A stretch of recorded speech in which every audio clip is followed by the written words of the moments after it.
Pipila na kaadlaw nga atong nasinati ang uwanon nga panahon dinhi sa Subo. Kini epekto sa Tropical Depression Dodong nga ni landfall sa Dinapigi Isabela alas 3 sa kadlawon karong adlaw, Hulyo 14, 2023. Gani dunay mga dapit sa Luzon nga gipaubos na sa Tropical Cyclone Wind Signal number 1. Ang Tropical Depression Dodong nagdala og hangin nga adunay gikusgon nga 45 kilometers per hour ug paghuros sa hangin nga moabot sa 75 kilometers per hour. Ang Chief sa Visayas Pag-asa Regional Services Division nga si Alfredo Kiblat Jr. ning saysay nga posibleng mo intensify ug mamahimong typhoon ang kategory sa kasamtangang Tropical Depression Dodong sa di pa kini mogawa sa Philippine Area of Responsibility karong katapusan sa semana. Possible siya nga mahimo siyang tropical storm mo intensify. So more than na ni siya 60 kilometers per hour ang center winds niya.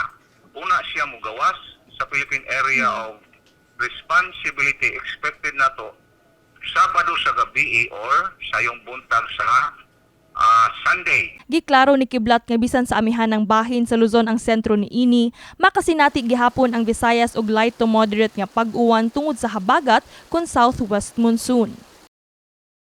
Ang labihang mapiktuhan ani ang Western Visayas sa Panay Island. Din makasinati sila og labihang pagpanagom sa kalangitan, inubanan kinig mga usog, mga pagbukan. Pwede makamugdag baha og dahil sayo tahangtod ni sa over the weekend. Now, ang hibiling bahin sa Visayas, lakip na ang Cebu, Bohol, kaning Negros Oriental, Samar ug Leyte. Makasinati po taog dagom ng mga kalangitan tungod aning habagat ug naan na mga light to moderate nga mga pagulan. Matag adlaw nga adunay uwan sa dakbayan sa Subo, pirming makasinati og taas nga pagbaha ang dalan Kolon nga usahay moabot sa tuhod ang gitas-on. Sa pakighinabi sa MyTV Cebu sa mga manindahay sa maong dapit, ilang gipaambit ang kalisod nga ilang nasinati karong mga panahona. Diri sa Kolon area labi na diri sa kuan gyud. Bisag hinay ang ulan pero kung dugay mondang dali ra kay sa mulunop. Tungod kay murag barado king kanal ba labi nang min.